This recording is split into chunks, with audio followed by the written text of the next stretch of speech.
Theo ông Lạc, do cửa ngách từ nhà chính xuống nhà ngang của gia đình không khép bao giờ nên hung thủ đã lẻn vào theo đường này rồi ra tay sát hại dã man vợ chồng con trai ông dùng độc cung cấp bởi Trung tâm Không gian mạng Viettel.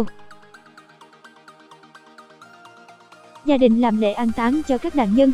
Liên quan đến vụ trọng án xảy ra tại phường Hồng Châu, thành phố Hưng Yên, khiến hai vợ chồng anh Đăng Văn Trường, chị Nguyễn Thị Hoa bị sát hại, hiện các cơ quan nghiệp vụ của Bộ Công an đang tích cực phối hợp với Công an tỉnh Hưng Yên truy tìm kẻ sát nhân. Cảm ơn bạn đã tin tưởng sử dụng dịch vụ tổng hợp tiếng nói của Trung tâm Không gian mạng Viettel. Ông Phạm Văn Hệ, Chủ tịch Ủy ban Nhân dân phường Hồng Châu cho hay, đến sáng ngày 19 tháng 8, vẫn chưa có thêm thông tin về nghi can gây ra vụ án. Bản quyền thuộc về Trung tâm Không gian mạng Viettel. Bản quyền thuộc về Trung tâm Không gian mạng Viettel.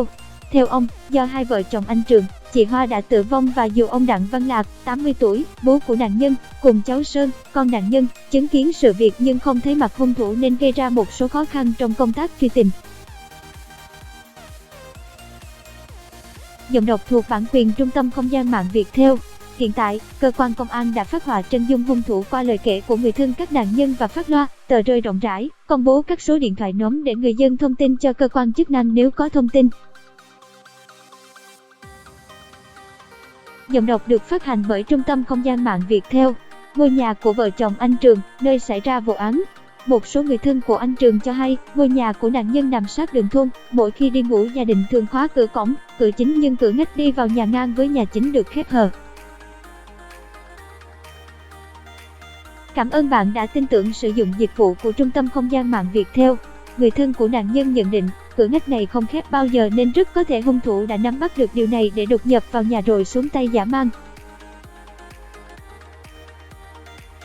Ông Đặng Văn Lạc cho rằng, có thể đối tượng đã rình từ trước nên nắm bắt, biết sơ hở của gia đình hoặc là người quen nên hiểu rõ vị trí, đường đi trong ngôi nhà và lẻn theo đường cửa ngách không bao giờ đóng. Cảm ơn bạn đã tin tưởng sử dụng dịch vụ của Trung tâm Không gian mạng Viettel. Sau khi bị phát hiện, đối tượng đã chạy theo hướng cửa ngách, ra sân đu theo cành cây nhảy qua tường rào trốn thoát. Cảm ơn bạn đã sử dụng giọng đọc nhân tạo của Viettel. Anh Trần Văn Thiềm, anh rể của anh Trường, cho biết thêm, anh Trường là người khá to, nặng chừng 70 kg, khỏe mạnh nên không dễ dàng để một người bình thường có thể vật lộn, làm hại. Cảm ơn bạn đã sử dụng giọng đọc nhân tạo của Viettel. Bản quyền của Trung tâm Không gian mạng Viettel có thể biết điểm này nên đối tượng đã dùng hung khí đâm nhiều nhát vào người em tôi để mất sức, mất máu, không có khả năng chống cự nữa và khi vợ em tôi phát hiện, đối tượng tiếp tục ra tay sát hại để bịt đầu mối. Tuy nhiên, đến giờ này, chúng tôi vẫn không thể hiểu được, em tôi không thù oán với ai, ăn ở hiền lành mà đối tượng lại ra tay tàn độc đến như vậy. Anh Thiềm chia sẻ cảm ơn bạn đã sử dụng giọng đọc nhân tạo của Viettel. Bản quyền của Trung tâm Không gian mạng Viettel. Trong một diễn biến khác, ông Nguyễn Văn Phóng, Chủ tịch Ủy ban Nhân dân tỉnh Hưng Yên và Đại tá Đỗ Đình Hào, Giám đốc Công an tỉnh Hưng Yên đã đến viếng các nạn nhân, thăm hỏi, hỗ trợ, động viên gia đình. Tại đây, người đứng đầu Ủy ban Nhân dân tỉnh Hưng Yên đã chia sẻ đau thương, mất mát, đồng thời động viên thân nhân gia đình hai nạn nhân nén đau thương, giữ gìn sức khỏe để tiếp tục nuôi dạy hai con của anh Trường. Bạn đang nghe giọng đọc phát hành bởi Trung tâm Không gian mạng Viettel. Dịch vụ tổng hợp tiếng nói được cung cấp bởi Trung tâm Không gian mạng Viettel. Ông Phóng cũng chỉ đạo lãnh đạo thành phố Hưng Yên xem xét có biện pháp hỗ trợ kinh phí học tập cho hai cháu.